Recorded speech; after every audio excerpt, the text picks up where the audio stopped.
ఇక్కడ ఫ్రీడమ్ దొరుకుద్ది, ఇక్కడ ప్రజలకు ఇచ్చిన మాటను నెరవేరుస్తుంది ఈ ప్రభుత్వం. ఈ ప్రభుత్వంతో ఉంటే మన నమ్ముకున్న నియోజకవర్గ ప్రజలు చల్లగా ఉంటారని నమ్మి వాళ్ళు ఈ పార్టీకి వస్తున్నారు తప్ప గేట్లు ఎత్తడం అన్నదానికంటే నిజం కూడా మా ముఖ్యమంత్రి గారన్నా మిగతా మా మిత్రులన్నా డెఫినెట్ అది నిజం కూడా. నాయకులు స్వేచ్ఛ కోసం స్వాతంత్రం కోసం వస్తారా సార్? అధికారం కోసం, అధికారం అనుభవించడానికి వస్తారు. కానీ ఇప్పుడు గతంలో మనం చూసాం, అధికారం ఉంది, అరే ఆనాడు ముఖ్యమంత్రి గారిని ఒక ఎమ్మెల్యే గెలవాలన్నా మంత్రులు గెలవాలన్నా గతి ఉండేది కాదండి. ఆడ స్వేచ్ఛ ఆడుంది.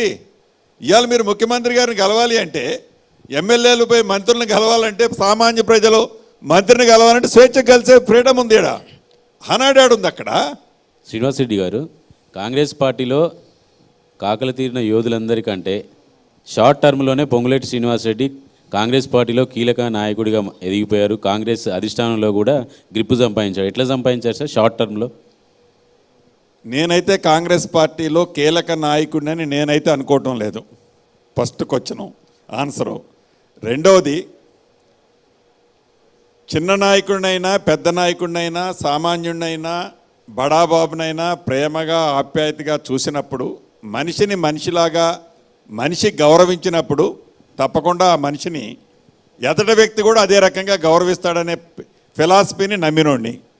ఆ ఫిలాసఫీతో నేను ముందుకు పోతున్నాను తప్ప కాంగ్రెస్ పార్టీలో నేను ఒక పెద్ద నాయకుడినో, నేనేదో ఇంతెత్తు ఎదిగానో ఎప్పటికీ అనుకోను, భవిష్యత్తులో కూడా అనుకోబోను.